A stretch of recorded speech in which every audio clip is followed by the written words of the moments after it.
Alright, 3 questions, video responses to a couple of people. Head of the box guy, very, likable, nice guy. And the plant guy, I don't know, he sounds kind of like a Transylvanian, like, vampire eater, or something like that. Interesting, character. Kind of a person. But anyway, yeah, it wasn't as bad as I thought it was going to be. I mean, the first video was really irritating, but it got better. His humanity became apparent, and I appreciate that in even religious groups. They're just trying to find the right answer, I would say. I mean, at least he's not religious as a cover for some sort of shit agenda. So that's the difference. You know, there's so many religious people who are only religious because they have a shit agenda. Like, I resent people having sex, so I'm against abortion. That kind of crap. And yeah, he's not one of those people. But yes, he's wrong about everything. But yeah. Anyway, but we'll get to him. So this guy, head of the box guy. Yeah, I don't remember you from Loggerheads or Dome or whatever. Anyway, but yeah, good. Alright, so yeah, he sort of was interesting on the subject of masturbation. Okay, you know, it's a weird, awkward kind of subject, so sorry, I have to get awkward. But it has to do with this whole idea of sensual pleasure, and to me, the bigger part of the game is that it's all a head game, right? I mean, it's all just an orchestration that takes place in our head, and when you think about how silly it almost is, you know, how controlled we are by these little bits of sensation, a little touch or something, you know, the whole touchy-feely thing. And even, you know, I've brought up before, like, vertigo is just such an interesting syndrome. I mean, I have an anxiety disorder, and I found that kind of interesting, that I'm so controlled by this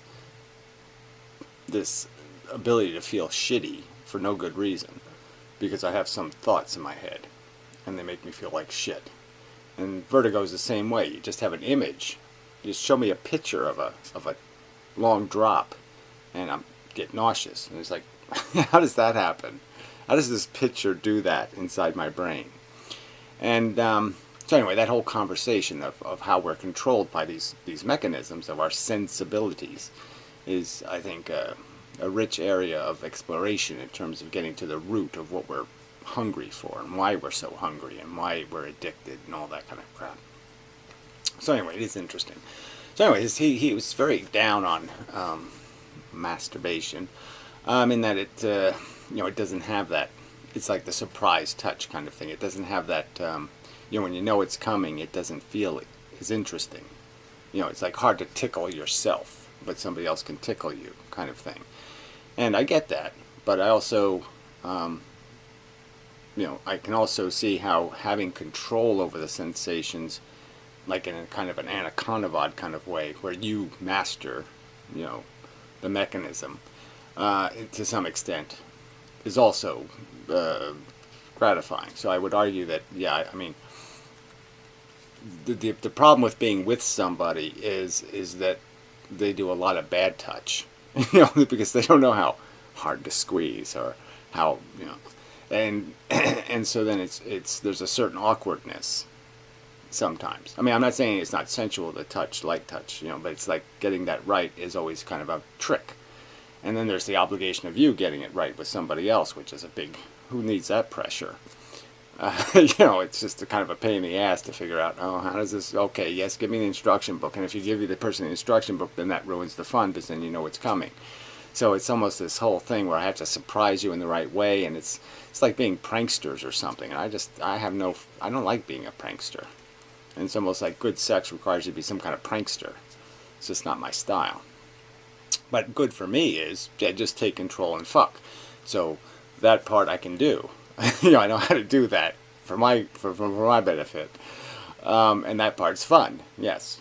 Better than masturbating. No, okay, I'll concede the point. But I'm just saying that you can certainly use the self thingy, the control mechanisms, you know, and your own frickin' ability to imagine and it can be a pretty good virtual reality replacement for the reality, in my opinion. So I don't, I'm certainly saying fine. Yeah, I understand that people have different strokes, different folks and stuff, and different ways of interacting. And maybe I'm just hypersensitive, and so I need a controlled environment to, get the most out of it, so to speak. Yeah. Because, yeah, I've sort of with time become more and more comfortable with the solo game versus the more complex, mutually beneficial, blah, blah, blah love thing. It just seems like an awful lot of work. But that's, like I said, I just might have habitized. But anyway, it is interesting, a conversation about just the idea of what we're playing with is just a few bits of information that come in, just tiny bits of data, and somehow this tiny bit of data, woo, good, that tiny bit bad, and it's just such a subtle line that we're playing with, and that is just sort of a fascinating part of the whole programming of our identity and how we function and how people function in the world, and what turns them on and what, so much room for conversation in terms of playing with the details of how you can create all these different kinds of people with just these subtle little changes in what they like or dislike. Just change a couple of little tiny likes and dislikes, and you come up with, Trump supporter versus anyone else but. Anyway, and it's just, it's also the biggest tragedy of being human is that we're so owned by these personal sensibilities, devastating. Anyway, okay, how much selfishness? Yeah, so you really didn't get the most out of that question, I don't think, in terms of recognizing. I liked your answer. I mean, he answered with basically a point like, well, yeah, so the point is on the other subject that he enjoys sex, and it's very important to his life, and he really wouldn't want to live without it. But he likes it to be part of this more natural construction, the more natural performance. Anyway, so yeah, but it's sort of an interesting. I mean, the way he bent it into it was more like what's our not only our obligation to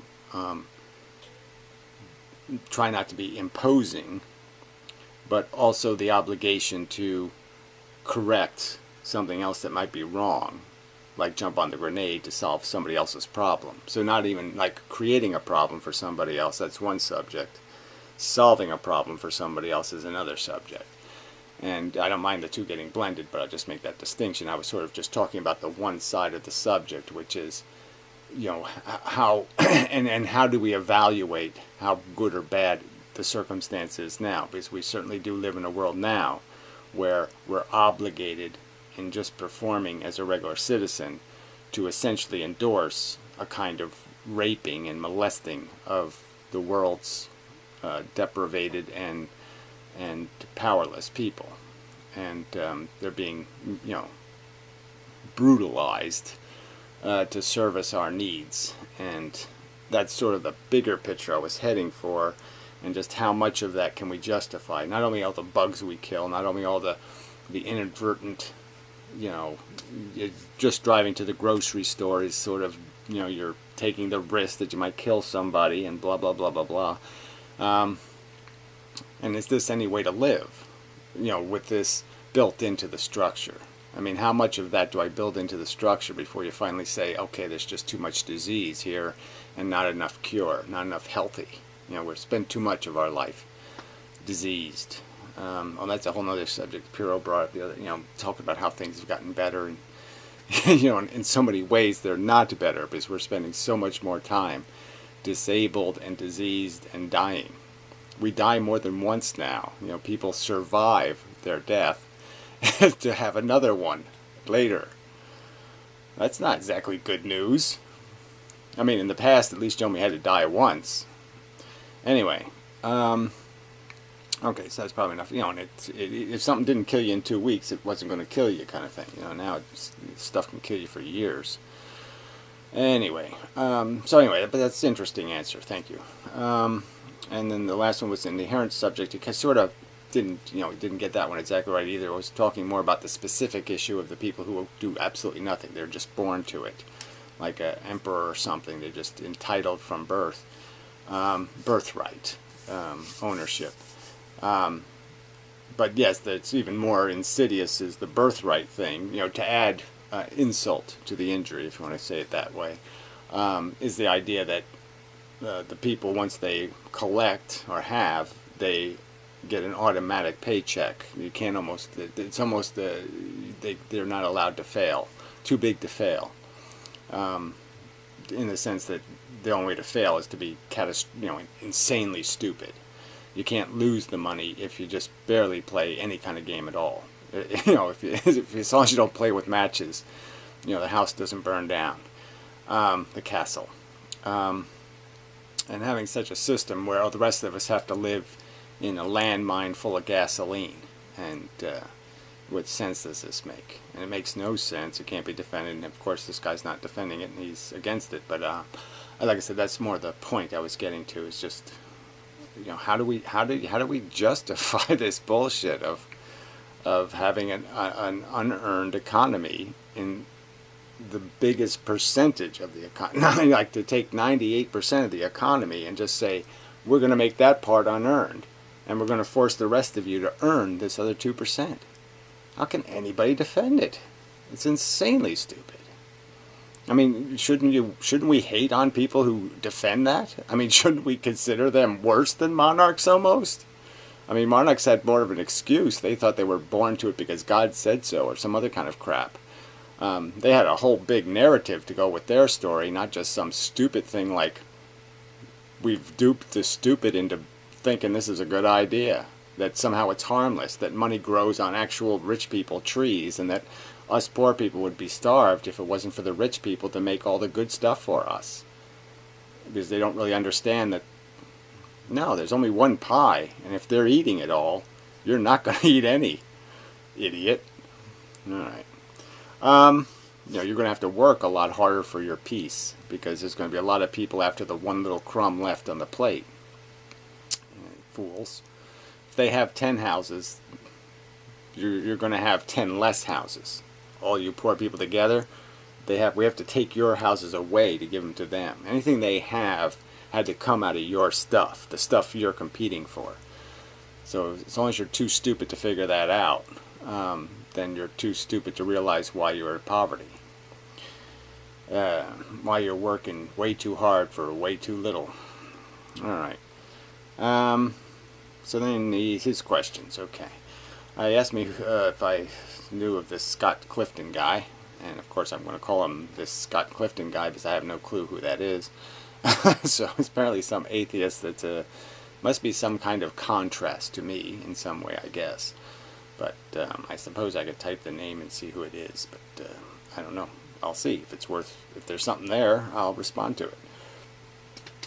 Alright, then control was a word he liked as a question. I don't know exactly what the question was, because it wasn't really phrased as a direct question, but this idea of being able to understand what the likelihoods of something are, what your chances are, what your probabilities are, and by orchestrating all of that stuff rationally, like knowing stuff, like simple stuff, like, well, if you borrow your kids' money, if you're mortgaging their future and forcing them to pay it, that's not a very, that somehow that's not going to work because they're not going to have any resources to mortgage when they have their kids, so they're not going to be able to do the same thing. So these one-timer things, figuring out stuff that is a real cheat, because it's a kind of cheat that can only be done once, and then calling that your civilization, like we get, the writers of the bullshit, and nobody else can live by the bullshit because it's unsustainable. It's not going to work. It has no future. It has to end because it's the curve is going the wrong direction. Anyway, this way. So yeah, but it's an interesting subject, and obviously I would put virtual reality in the context of that subject, in the sense that yes, you can create virtual environments, or even even socially liquid environments like a nightclub or something. You create a mood, an atmosphere. You can maximize people's experience, minimize their need for drugs and bullshit because you have enough lights flashing or some other kind of bullshit, so you can kind of maximize an experience. And we can do that. We can create infrastructure and resources to make life easier, or we can make life harder by organizing it. And that's all good. And like ideally in virtual reality, you can do that the cheapest, because it's just bits of information then, and you don't have to actually build the castle you live in. Alright, and then the last one was, do I know the Christies? And now there's two Mendhams, right? So I'm in Mendham, but I'm in the real Mendham. And then there's this little fake Mendham called Mendham Township. And yes, it's half of Mendham, but it's the bogus, silly half. And that's where all the really silly rich people live. Yeah, the sort of active, real people kind of rich live in the borough, and the silly rich, preposterously and silly, they live in the township. Is they have like little mansions out in the woods and stuff.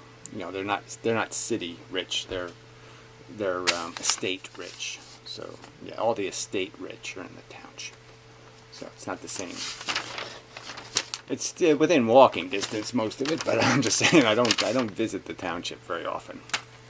It's actually right across the street. See, the other side of the street out here is the township. But that's not like the township. That's just a little bit township. Anyway, the point is, I live in the borough part, so yeah. It's where the betters people live. So we say. I mean, everybody does that, right? Alright, so thank you, and on to the other. A guy who admits he's crazy, and he really does sound like a vampire eater, from Transylvania or something. Maybe I'll play some of his video here at the end, I don't know. Do I still have it loaded? Probably not, so. But I could always load a piece of it, I suppose. Oh, that's Richard Feynman is different. Yeah, okay, that's not a vampire eater. Anyway, so yeah, like I said, I sort of it was it's an interesting conversation. But okay, in the beginning he's wrong.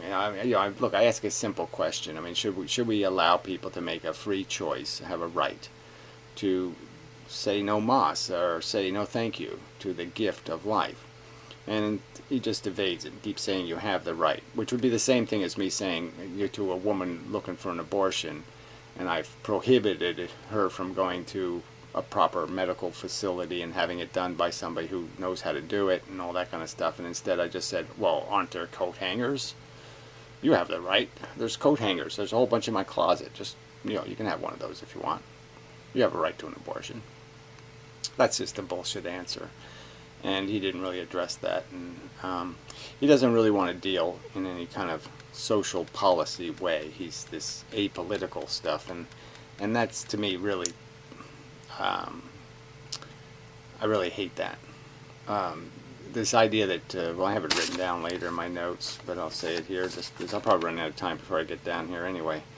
Yeah, being an uncitizen is not being harmless. So he thinks he's a nobody and he's harmless. But you're really not, because you have to live based on tentacles of civilization that you're connected to. And so you can't really ever say you're free of it. And even if you were free of it, if you're standing there, you see this monstrosity over here that's dysfunctional, and the wheels wobbling badly, and the whole car is crooked and triangular, and and you know how to fix it, or you know what would fix it. Little things, even the obvious things. To not do anything to make it better is like seeing a wounded animal, and all it needs is just tie a little rag around its little injured paw or something. You don't have to radically change who it is or do anything major. You just have to do a little band-aiding here and there, and some of that little stuff can make a difference. And I'm just saying it's a little thing, in my opinion, of harm mitigation, is to allow people the dignity to die by volition alone, not by I'm going to force you to be desperate. So it's not just because you want to die, you're going to have to want it desperately. And again, a woman's right to abortion is kind of dependent on her being able to make the choice free of any unnecessary obligation to do it in a manner that's insensibly brutal and risky. And the same is true for people, and it's just bullshit. You just evaded the subject, in my opinion. All right, so his argument is God's in control, we're not. Which, again, who wants God's control? So he's making this argument, essentially, that government sucks, and society is shit, and culture is bullshit. And yet he's going to argue that somehow God's civilization rules are so much better. And God is worse, in my opinion. We don't punish children for the crimes of the parent, right? I mean, I think we should punish parents for the crimes of the children. That might be a good idea. Thinking about just recent events and other things, it just, there should be some penalty. Parents should pay a little bit more price than, oh, you humiliated me by being an asshole.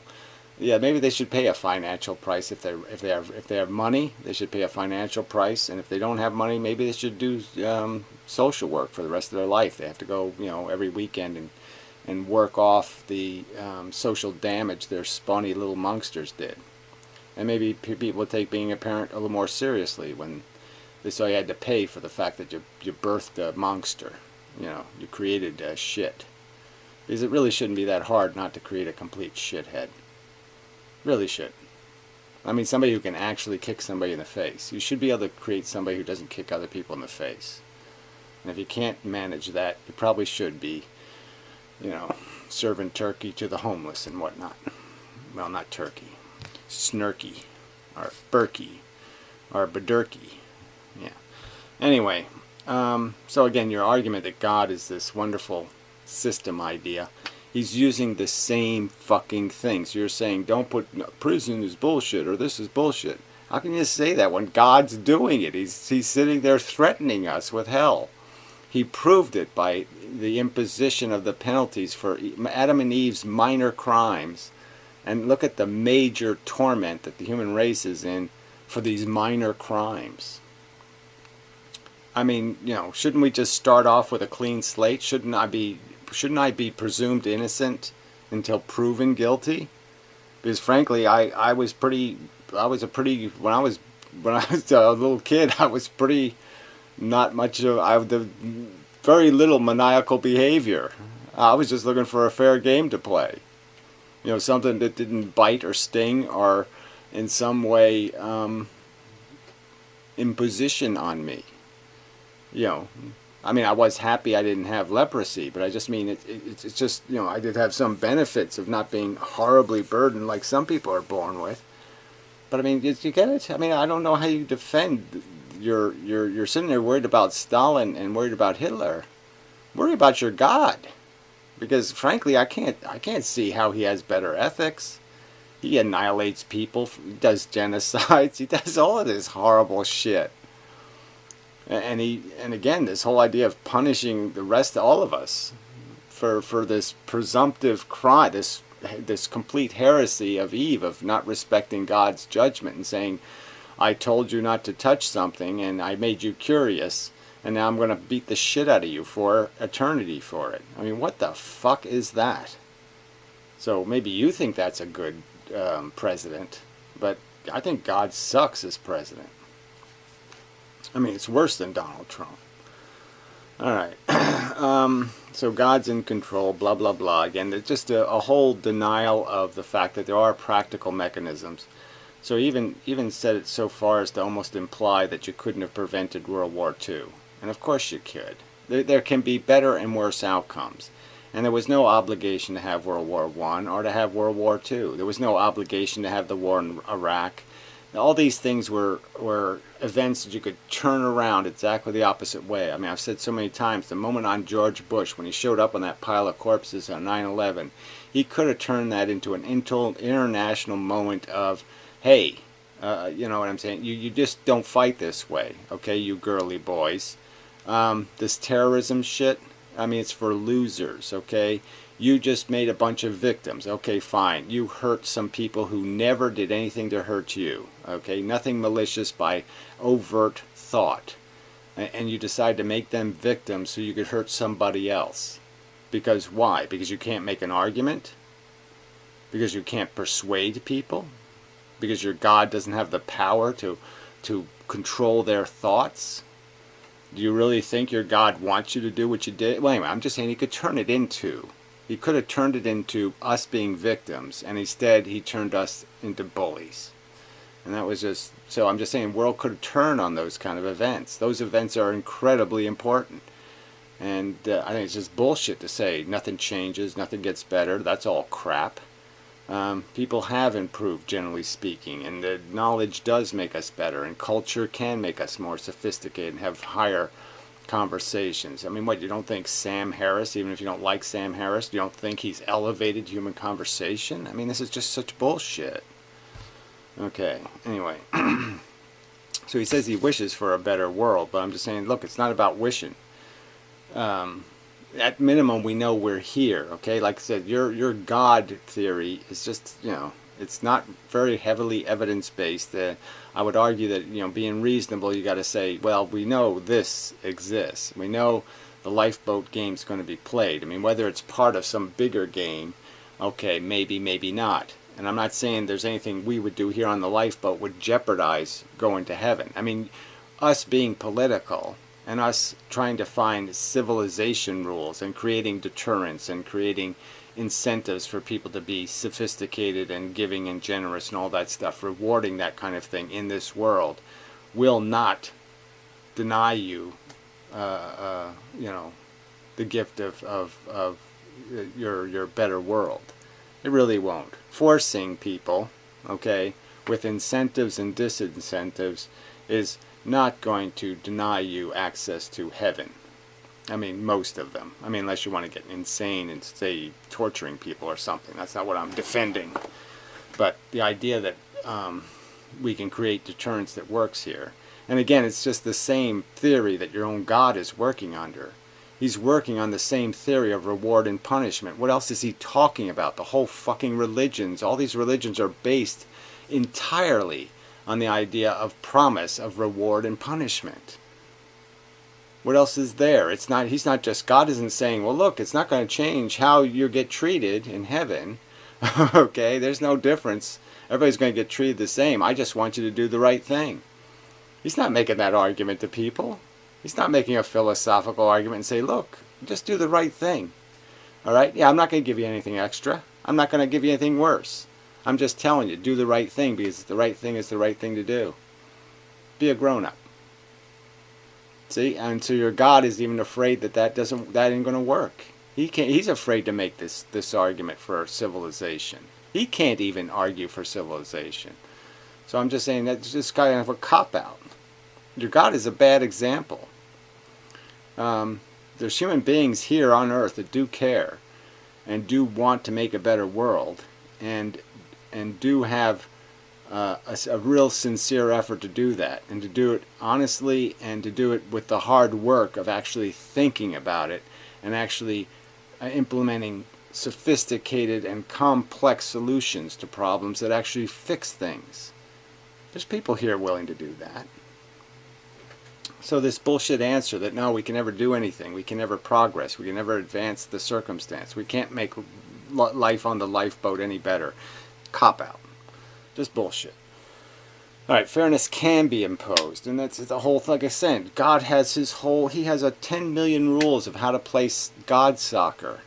And all I'm saying is we're playing human soccer here. And all we have to have, for any of these rules, for it to mean anything, for me to say, do unto others as you have others do unto you, it can only work if we have the rule and we have a referee. Because if it doesn't work, then it doesn't work, if you get what I'm saying. If we allow too many people to cheat, then the principle has no pragmatic value. It will not produce the value you intend it to produce. I mean, Jesus' principle makes sense because it breaks this chain of revenge. So the idea of forgiving 7 times, 70 times makes sense And it's not even like you have to do that. He's really just trying to get you to forgive once. Because that's all you need to do usually. You only have to forgive a few times to clean up most of the messes in your life and to break the revenge cycle. And that's really all it's about. It's about just breaking the cycle of violence. You offend me, you throw the brick, I throw the brick back. That's all. That's all that's for, is the ideal of it. But to have it as a practical mechanism, people have to have some guarantee. And if there's no, of course, if you went to heaven, guess what? If you went to heaven and do unto others didn't work, it wouldn't be heaven anymore, right? It wouldn't. You'd find it just useless because all the cheaters win. Then there has to be a referee, for fuck's sake. So again, you're cheating by comparing it to a circumstance where God's going to be referee. And I'm just saying we can be referee. We can do this fairness thing. It's not that complicated. Fairness isn't that hard. So anyway, let's see. Laws and jail won't fix it. Well, I think the right laws and the right jails will. But certainly you have to first start off with human beings. Yes, laws, and you can't pass a law that says don't be stupid and then have no penalty for being stupid. You know what I mean? Nothing to prevent stupid. It's just not practical. It's like if you have no garbage cans on planet Earth and then you say it's against the law to litter. Well, it's sort of impossible not to, right? So we create these slummy, crappy environments. We let retards and morons have too many kids. They get raised by people who have no functionality, and they end up having no culture and are essentially fucking animals. And laws don't work. It's not the law's fault. Okay, it's the civilization isn't fixing the problem. It isn't providing the garbage cans, however you want to metaphor it. But yeah, it can't just pass a law prohibiting something that it makes impossible for there not to exist. The criminal element's going to keep existing if you keep creating people that are way too stupid to figure out that they shouldn't be a shithead. Anyway, so he calls himself an ultimate nobody. Let's see. Then he competition is another. So this is a whole nother subject you really get into. About what's fun. So yeah, he thought my pinball analogy was laughable. But I just meant anything that somebody could pick as a fun thing to be doing. But most of the things we find fun are fun, not sexual things, are fun merely because of the competition. We love competition. We love, conquering and winning. And is that really what heaven's going to be? Is we're just going to go up there and actually play soccer, shirts against no shirts, whatever that was called, skins. Yeah, shirts and skins. That was a perverse kind of thing. Anyway, school is really perverted. Group showering and things. It's really perverted. Anyway.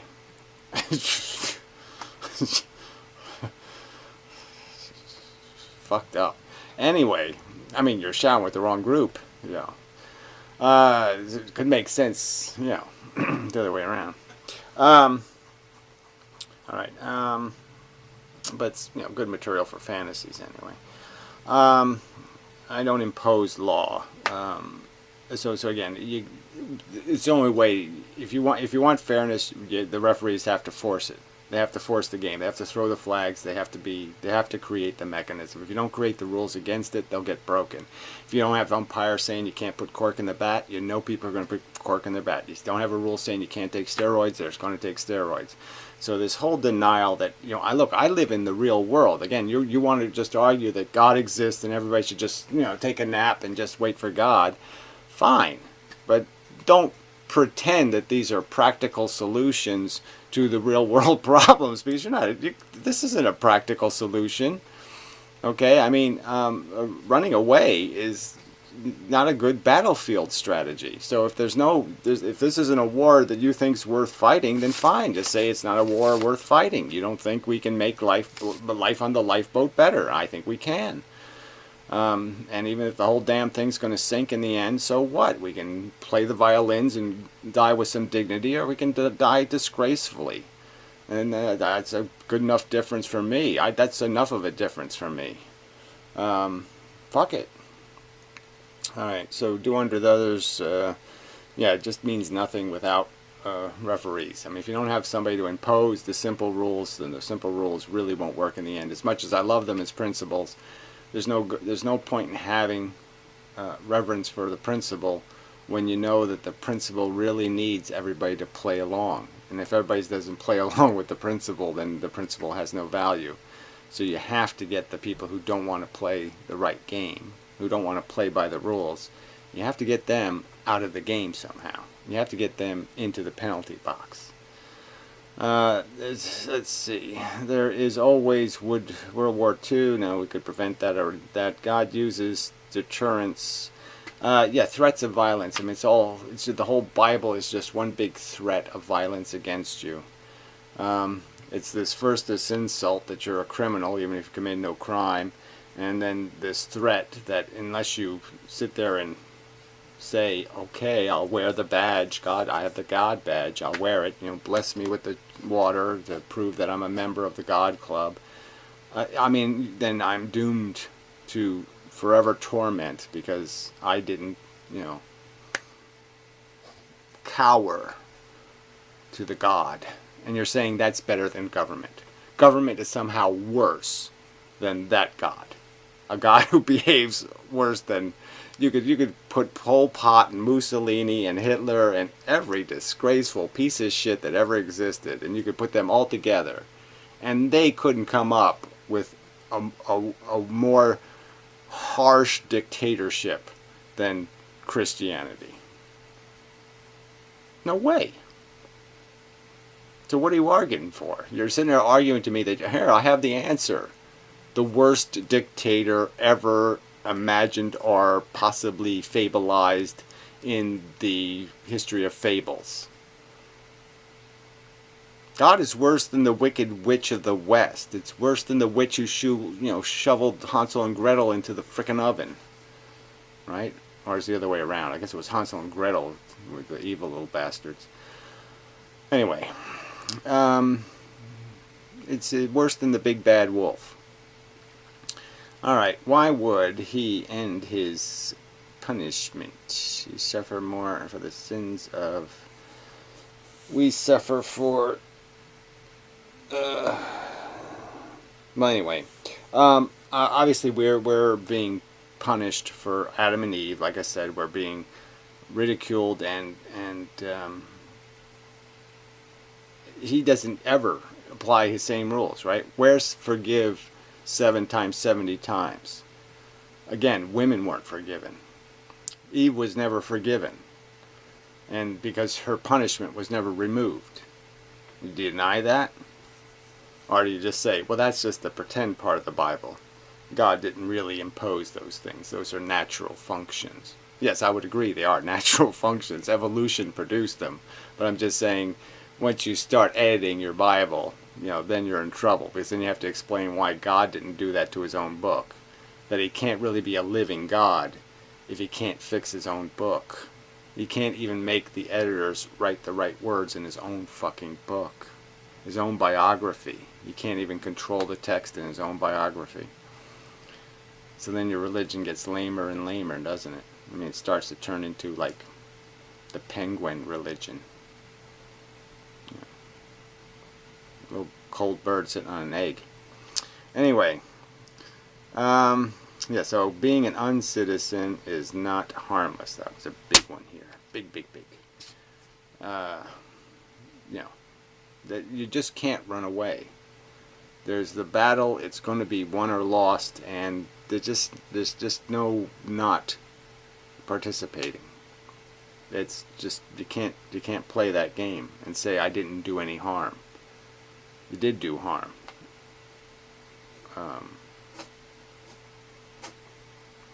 Yeah, if you're not afflicting the comfortable and comforting the afflicted, you're doing harm. Alright, anyway. So then I just made a joke. I mean, you could, leave it up to God. Leave it up to God. Leave it up to God. It's like leaving it up to the great grasshopper or something. Leave it up to nature. I mean, it's just not an answer. We're smarter than this. We can do better than this, and we're not going to do better than this if people like you, who are sensitive and can appreciate the harsh brutality of the game we're caught in, the depraved nature of our psychology.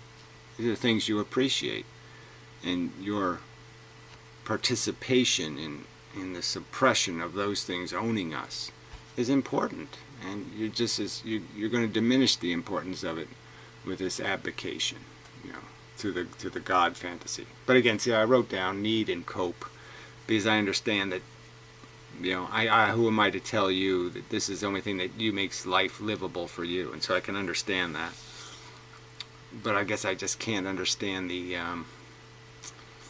what's the right way to say it? I mean, if you have to do it, that's fine. But again, you probably shouldn't be trying to persuade anybody else to use the same kind of mechanism, because I don't think the mechanism creates people who have if somebody else has the ability to do more than you or to cope with more than you, maybe you shouldn't have them turn into dysfunctional copers and rather be functional copers.